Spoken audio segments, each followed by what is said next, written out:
宝贝，你们两个下去吧。你也要喝茶吗？你要喝茶吗？还是你要上来跟叔叔阿姨们 say hi？Hello， 大家好，今天给大家录一个欠大家已久的10万订阅 Q&A 啊，也不算太晚，毕竟还在10万订阅之内。那今天借这个机会，我们沏壶茶，喝个金骏眉，然后请富贵呢帮我提问，在旁边帮我补充，我再回答。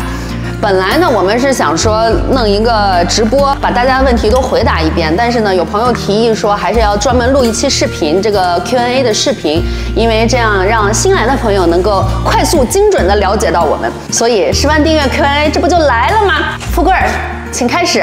第一个就是婷婷，婷婷是因为对你都很熟悉了，婷婷姐姐对我非常熟悉。对，但她站在一个就是新观众的角度，有些问题问一下。她第一个问题是，冠冠开频道的初衷为何？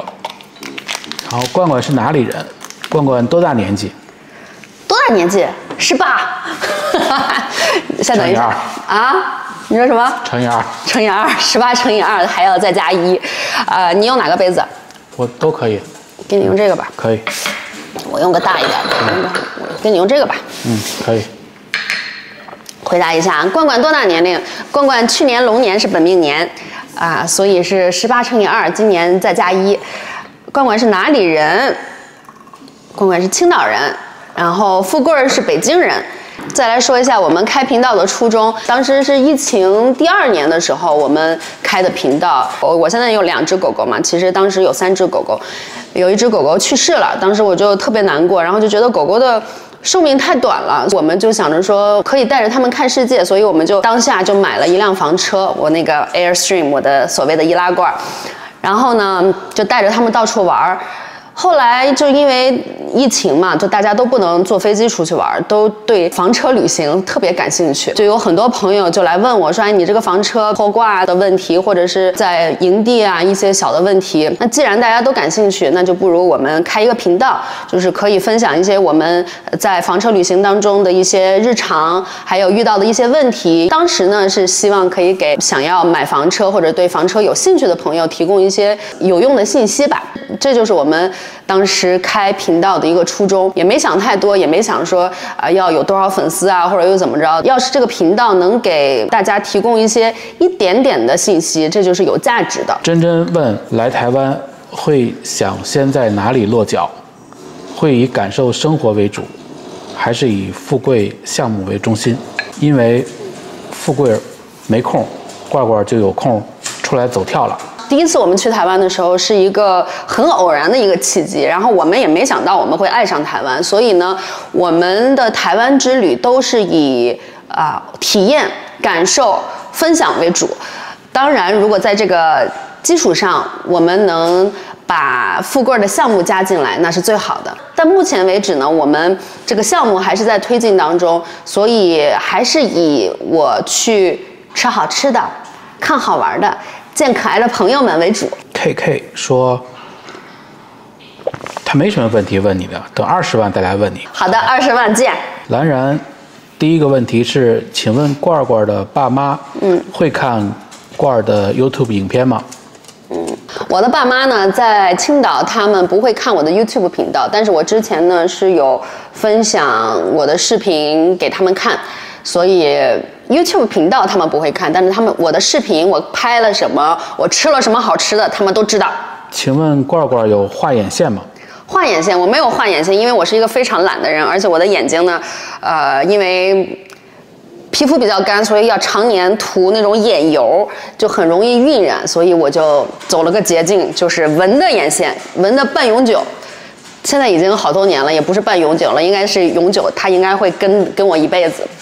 对，我的眼线是纹的，我的嘴巴是纹的颜色，然后我的眉毛是纹的。眉毛当时纹的，我觉得有点，不太好，因为现在的这个眉形，当时流行一字眉，然后我就纹的一字眉，现在掉的差不多了。看大家能看到我这边，其实有的时候会空啊，我就等它有时间的时候，我把它洗掉，再重新纹一下。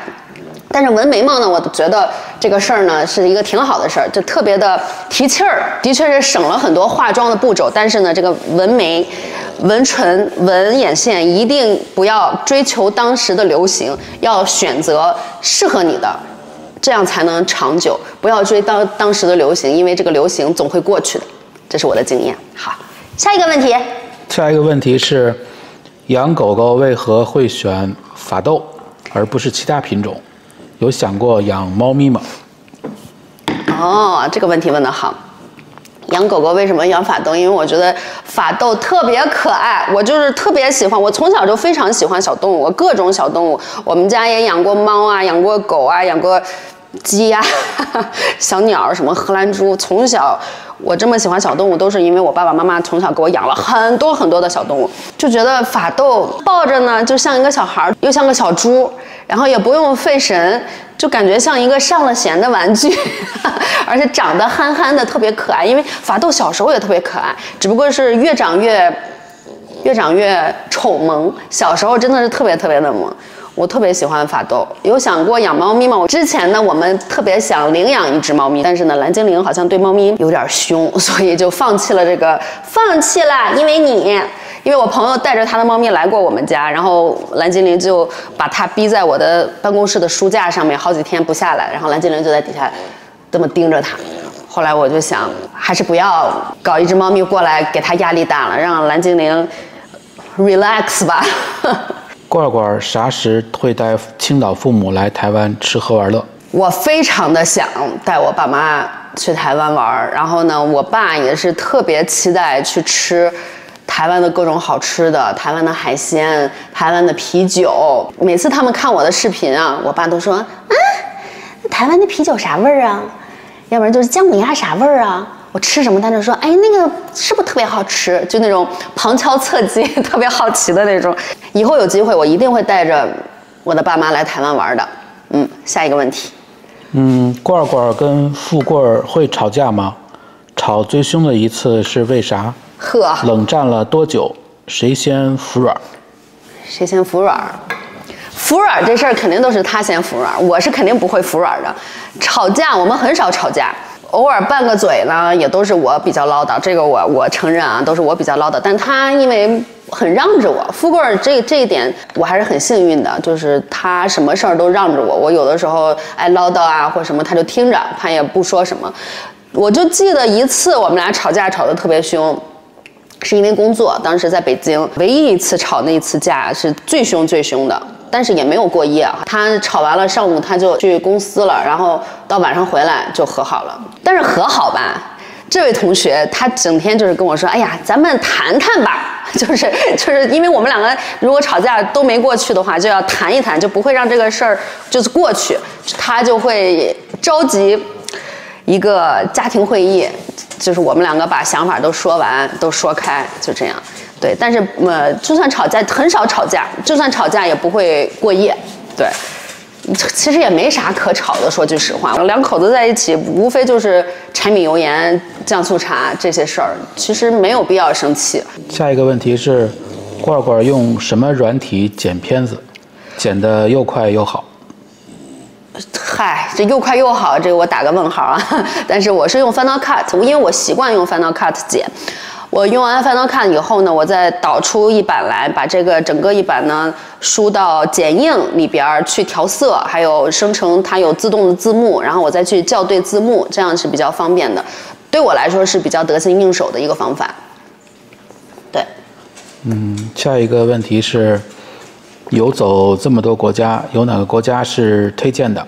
我们呢其实也没有说游走太多的国家，就是欧洲有，然后亚洲有一些国家，其实没有什么特别推荐的，因为每个国家都有特色，每一个城市都有它的特色。只要你有一双善于发现美的眼睛，去哪里都是可以玩得很好的。还不是网红前，你的职业是什么？我现在也不是网红啊，我现在也是网不红啊。对，你叫网络工作者。我要网络工。这数字工作者。数字工作者。我在大学的时候是在英国上的嘛，然后学的本科是学的动画，到研究生以后我是在美国上的研究生，读的是导演专业和编剧，所以。我认识富贵以后呢，就帮他写剧本，我们一起搞项目啊什么的。下一个跟差不多啊，就是说，因为感觉你跟富贵感情很好，你们是如何经营感情？富贵儿，你说说你是如何经营感情的？吵架不过夜。我觉得夫妻相处之道就是你不要试图去改变他，因为每个人的生活方式啊、成长背景都不一样。你要是想要把你的另外一半改造成你完美的样子，那是不可能的。只有两个人互相磨合，互相退一步，没有说我的生活方式就是对的，你的做饭方式就是对的。不要因为一些生活当中的小事儿或者生活习惯上面的不同去把它无限的放大，因为没有对错，相互尊重，相互尊重，对，相濡以沫，呵，这词儿用的，相敬如宾。富贵先生，我给您倒一杯茶，谢谢您，来，请喝。谢谢。不客气，请用茶。下一个问题，下一个问题，这世界很多烦人的事，你们是如何让自己保持乐观的？烦人的事儿太多了，10之8九。这人生不如意10之8九，如意的事儿能掌握在自己手里的事儿太少了。我们有探讨过这个问题，我们觉得这个人生就是来体验的，不要去比别人。就永远有比你聪明的，永远有比你漂亮的，永远有比你有钱的，永远有比你有能力的。不要去和别人去比，人生的一切烦恼都是因为比较而来的，所以不要去和别人比，和自己比，和自己的昨天比。比如说我今天比昨天瘦了2两，这就是我的进步。然后呢，有一些不如意的事情，就把人生当做一个来体验的一个项目。我呢，经常会思考，就说这个人一辈子来这7、8、90年。有什么意义呢？就我的这个聪明才智不足以改变，不像马斯克一样，或者是像谁一样能足以改变世界，或者是能特别的造福人类。那我生存的意义就是来体验。那这个体验当中呢，就有酸甜苦辣咸，每一个都是我体验的一部分。苦辣咸在我的这个人生旅程当中也是不可或缺的一部分。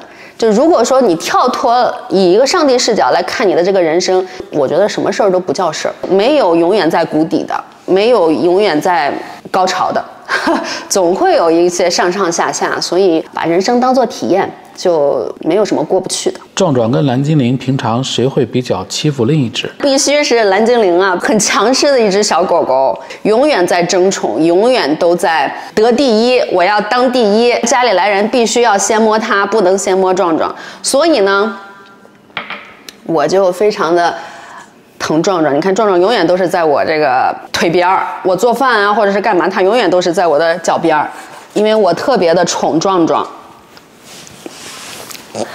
好，你看蓝精灵又来了，我只要一抱起壮壮来，蓝精灵就以一个非常审视的表情来了。好，宝贝，好，知道了啊。频道未来有没有哪个方向的规划？频道未来有哪个方向规划？走一步算一步吧。富贵，你来补充，有什么规划？没有规划，走一步算一步吧。因为我们呢，的确是企图心没有那么强，因为我们的频道大家也看出来，就是不是那种特别有规划的，还是以体验为主。我觉得频道这个东西它没有办法有规划，是因为做频道你是为了让更多的人看，但是更多的人呢，可能观看的角度跟观看的取向它会有变化，随时发生变化。对，但是你最终的一个东西还是以这个旅游为主嘛？对，还是旅行体验为主。对，就是我不是拍那种风光片啊什么，我觉得还是以我的体验为主，因为我不是个专家，我是想要就是以一个体验的一个角度来去拍这个视频。两位分别是什么时候离开家乡？契机是为何？什么时候离开家乡？富贵离开家乡是因为认识了我。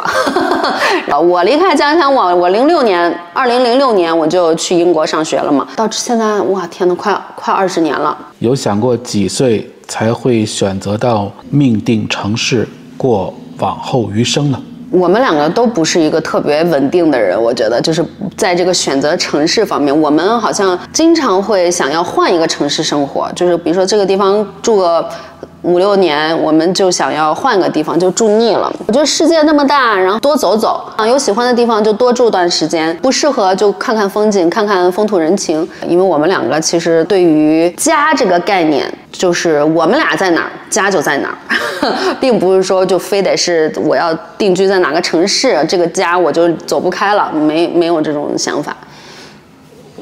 是不是转转？厨艺是跟谁学的？是个留学生，厨艺都挺好的，尤其是欧美国家，因为上学时期出去吃饭真的是非常的贵，而且也不合口味。只要是留学生，厨艺都挺好的。我的这个厨艺，我觉得还是遗传了我爸吧，因为我爸比较馋，所以他做饭很好吃。所以我出了国以后，我就觉得不行，我不能这样，我得自己尝试把家里的味道做出来，慢慢的就学会做饭了。但是这都是一个过程，肯定也有炸厨房的过程。我记得我第一次包饺子的时候，那个饺子皮这么大，和面和馅儿都不会做，但是都是一点点学会的，没有天生会做饭的。罐儿会有想搬来台湾的想法吗？只有2个人问这个问题。这个问题非常的好，因为我们2个最近就一直在说希望可以有机会能到台湾长期住一段时间。就我们现在也在计划，等各方面时机成熟了以后，会有这个举动的，大家等着，等我啊！我那天和另外一个朋友聊起来这个事儿，现在觉得台湾什么都好，因为我是一个客人，我算是客人，我是去旅游。但是呢，真的要搬过去住的话，肯定会面临很多的问题，会面临很多的困难。但是呢，这些困难对我来说不算什么，因为我在台湾已经有那么多的家人朋友了，所以我们不怕这个面临的困难。所以大家等我啊！下一个问题是，你跟富贵儿啥时候生娃？生娃？这不就娃吗？这都是我生的，这个娃也是我生的，这都是我生的。真正的小孩我们就不打算生了，因为我们已经生了2个可爱的小猪仔了。Yeah, I gave birth to them 。我们其实刚结婚的时候呢，有在积极的备孕。但是呢，备孕备了一半，我们就发现说，就这个结婚完了以后就生孩子这个流程，好像是大家都是赶着上的一个流程。但是在生孩子这个事情上，并没有想好说我是不是真的喜欢小孩，我是不是真的准备好要小孩了，而是因为结了婚，觉得时机到了该生小孩了。后来我们就是静下心来讨论过这个问题，就是说这个孩子我们是不是真的想要？因为我觉得我是一个非常有责任心的人，如果我生了小孩的话，我一定会特别能唠叨，而且特别把他照顾的事无巨细的。但是后来觉得呢，就这个生小孩这件事情简单，教育小孩、养小孩这个事儿非常的难，是一个很大的课题，几方面考量，你要培养他各方面的这个费用，它就是非常高的。因为我们不可能做到，就是说我就给他放养，我们肯定会在我们能力范围之内给他一个最好的条件，但是这样的话，我们的生活品质就有可能会大打折扣。第二呢，这个孩子生下来怎么教？怎么去让他长大？然后他长大以后，他是不是想要在这个世界上受苦？不能说受苦吧，来体验这个事情，我们是没有问过这个孩子的意愿的。尤其现在，我觉得这个社会环境比较复杂。我那天还在想说，因为我们小时候受的教育都是，你要善良，遇到什么问题要先从自己找原因。但是我后来想想，现在这个社会，你还不能说太善良，怎么教育孩子这个度，我们还没有想好怎么把握，而且就在想说，我肯定会操心到我们走的那一刻，所以我们就想说，还是就不要了。我给你补充2句吧。我觉得有几点，就是让咱们决定不生孩子。第一点呢，是我们本身自己没有多优秀。就是我们如果生了孩子以后，我们没有办法把他做到教育到特别优秀。所以我觉得这个是我觉得第一点。第二点呢，就是咱们也没有家产万贯，就是说要一个很大的家族企业需要把这个东西去传承下去。我们没有，比如我们有个100年老店，我们需要有后代把它传承下去。没有王位要继承。就是有人会说不生孩子是自私的，但是其实有的时候你没有想好去生孩子，反而是更自私的。传宗接代这些事儿就交给那些想好的朋友们，就是有能力、有想法、能好好教育孩子的朋友们吧。特别是华人都会说一句话，说养儿防老，我不同意这个观点。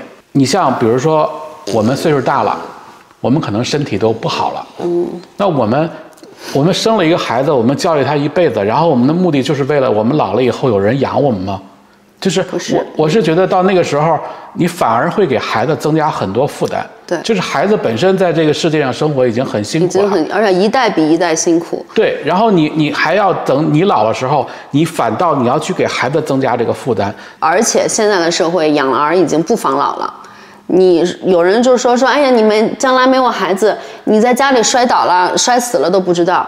你没有孩子，你要是摔了一跤，你没事儿，那你就起来该干嘛干嘛。你要有事儿摔死了，那你也没有什么事儿了，你也没有什么事儿可担心了。因为一般人都不会跟孩子住在一起嘛。对，你不住在一起的时候，你在家摔死了，你还是自己在家摔死的呀。对，所以这个我觉得这个说法我一直不同意，什么养儿防老。我们不是在倡导丁克，因为每个人的选择都不一样。就是人生就是一场旅行，有人选择跟团，有人选择自驾游，有人选择2人游，有人选择小团体游。每个人有自己的选择，自己的喜好，只要想好了就不要后悔，只要想好了各有好处，没有对错。生孩子的，他们享受的天伦之乐，他们享受看着这个孩子成长的这个快乐，也是无与伦比的。那我们享受的这个自由，也是有孩子的人享受不到的。也不要说什么到最后几年，哎呀，你很痛苦，很什么。我周围的朋友都没有孩子，我的关系近的朋友，大家见到的这几个都没有孩子，我们都已经想好了一起抱团养老了。所以其实有没有孩子无所谓。想知道罐罐眼中的富贵有啥优点缺点？富贵眼中的罐罐有啥优点缺点？两人最受不了对方哪个生活习惯？富贵的缺点。Coco 问的。富贵缺点没啥缺点，没有什么我受不了的缺点。优点那太多了。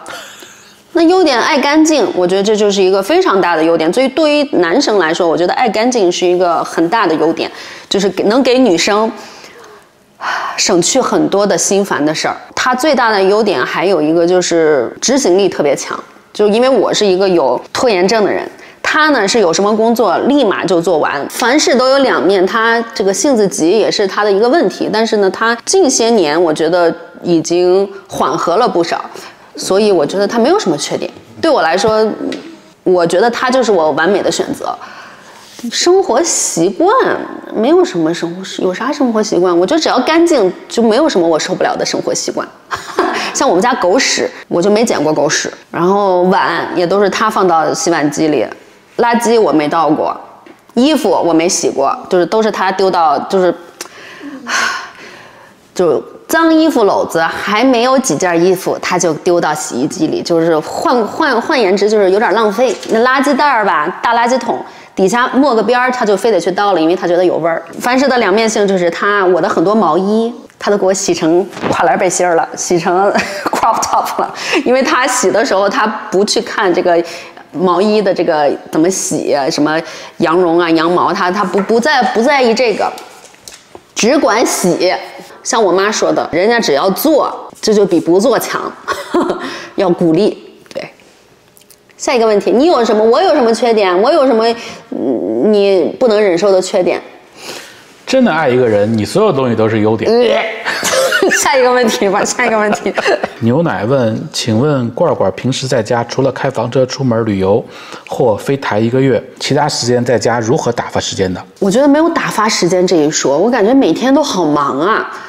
就我也没干啥事儿，每天就觉得好忙，好多事儿要干呀，打扫卫生、看书、健身、做饭、照顾小狗、梳毛什么，就其实没干啥事儿，但是每天就是有做不完的家务，有做不完的事儿要做。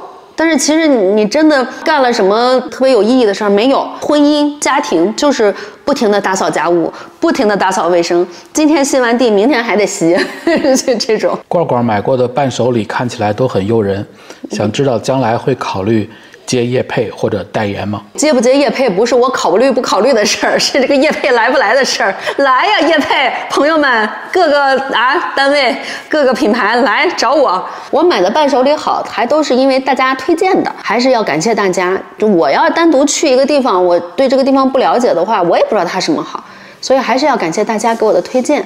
给我推荐他们的口袋名单啊，他们爱吃的好吃的呀，就这种。罐罐手上的刺青有什么意义？是什么情况下刺的？身上的刺青啊，都是在泰国刺的，都是找师傅赐福，就你信就有，不信就没有。他每一个刺青他都有意义，有保平安的，有财运的，有什么的。富贵信这个哈，富贵他在泰国有很多的师傅，但是呢，我呢是单纯的就是想纹身，我从小就想纹身，但是呢一直就没有找着机会。这不嫁了他以后，一看他身上有纹身，我说我也得有啊。嗨，有点叛逆哈。但是我是觉得纹身这个东西不提倡，就是你25岁以后再纹，20岁之前不提倡纹身，因为那时候心智不成熟。我这都是30岁纹的吧，26、27岁纹的，就你想好了去纹就没问题，这是你的选择。20岁以前，因为你心智不成熟，纹个身你很有可能会后悔，比如说纹个小倩呀，你是我的永远呐。2010年几月几号啊？我和阿强好了啊，就这种，这种就别纹了啊。对，心智成熟以后，想好了，想明白了再纹，就没有人可以 judge 你，那是我的身体。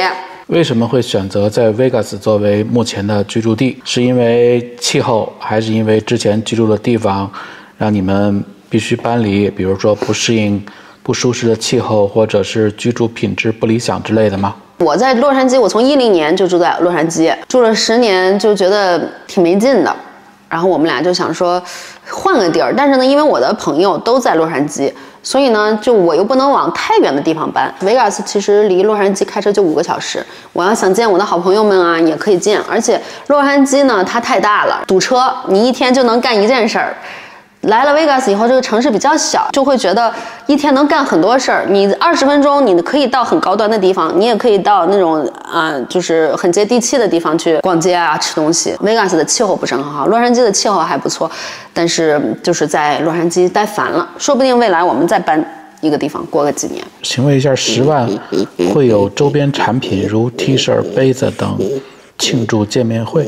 会有周边，然后我们现在已经在设计了，我请我朋友帮我设计，但是因为他最近生病，不着急，这个事情我觉得不能急，想要做一款就是我满意的产品或者是周边，我觉得是需要时间的，因为我们不想以赚钱为目的，我们想要以分享为目的嘛，所以还是要做一个品质比较好，然后我满意的一个产品，都会有的，什么都会有的。我目前想的是，第一步先从 T 恤，然后下一步是比如说咖啡杯，因为我上次在台湾不是买了一个帆布包嘛，所以我自己设计了一款我觉得完美的帆布包的样式，但是上面的图案还没有设计好，大家不要着急，慢慢来啊。YY 问了一个问题。底下有很多人做回应，我都给你念一下。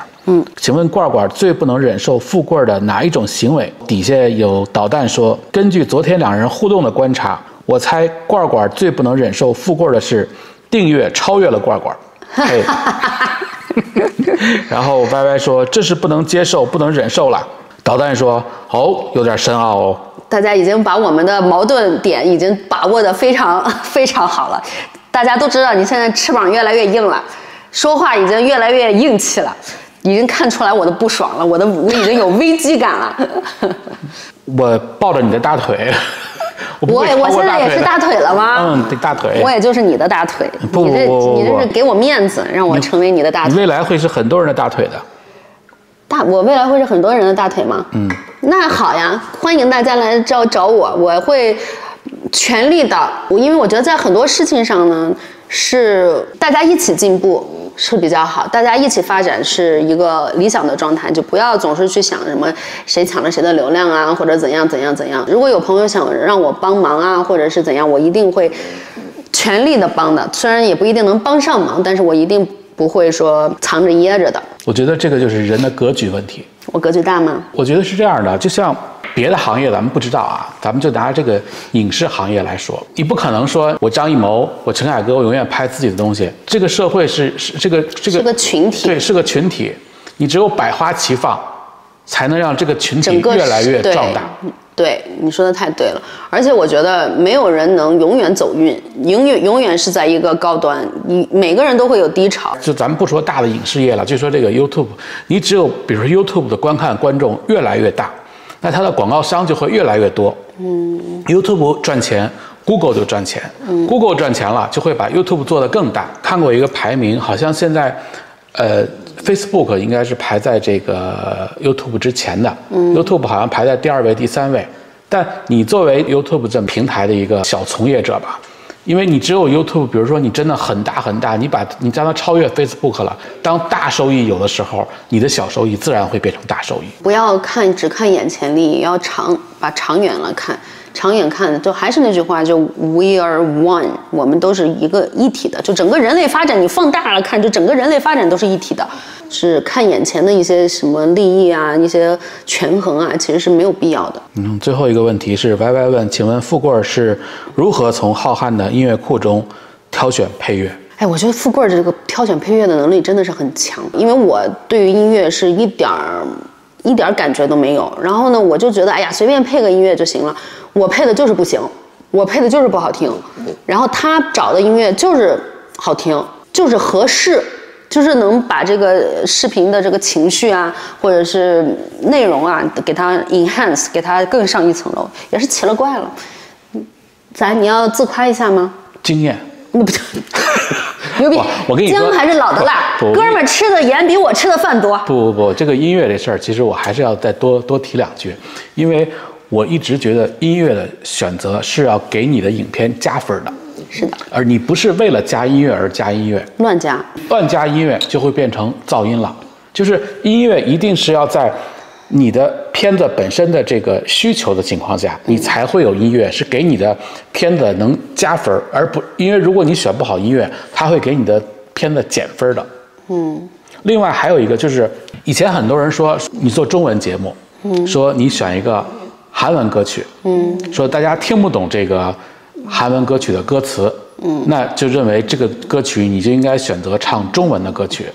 但是我有一个观点，就是什么呢？就是音乐它起到的作用，其实比如说你是一个韩文歌曲，那它唱的是韩文，大家听不懂韩文的意思，但其实那个韩文的歌词就是那个唱的部分，它其实是变成了一种乐器，那是作为音乐的一部分。因为你的主要东西其实你不是一个音乐片，你还是一个剧情片，所以音乐是给你的剧情去起一个推动力的作用的。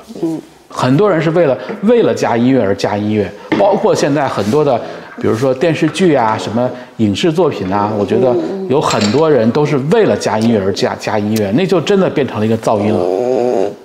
而且还有一个问题就是，很多人呢都有时候说，我有时候配的东西，说我的台词声小，我的音乐声大。其实有的时候，我觉得我是有意的把音乐声放大一些，因为我觉得在那一刻，你的台词的重要性可能不重要了。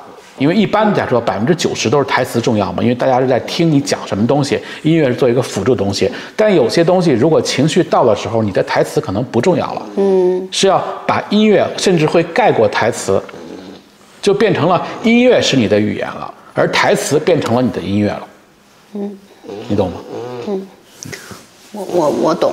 蓝精灵该你啦，我也宠幸你吧，壮壮你下去吧。我是特别偏心壮壮，富贵偏心蓝精灵。蓝精灵上来。哎呀，每天都得轮着来，抱抱亲亲，举高高。哎呀，这2胎家庭这1碗水得端平了。那天说到堂口这个事儿，我想到咱们的铁壶，咱们的铁壶是日本有堂口的啊，是吗？对，这铁壶已经被我们用到里边那个，因为我们煮茶都是用矿泉水嘛，都用这个，必须要用矿泉水，不能用纯净水。是那个卖壶的那个人跟我们说，必须要有那个矿泉水，所以我们这个铁壶里面是厚厚的一层白色的矿物质，还蛮酷的。对，最好的矿泉水是那个依云。依云它烧完水以后，它那个白的叫碱吧，这个叫就会厚厚的一层。厚厚的一层。但这个壶就是每次用完了都得烧干，要不然就容易长锈。对，铁壶就是这样。乖乖啊，行吧，朋友们，我们20万见，爱你们哦。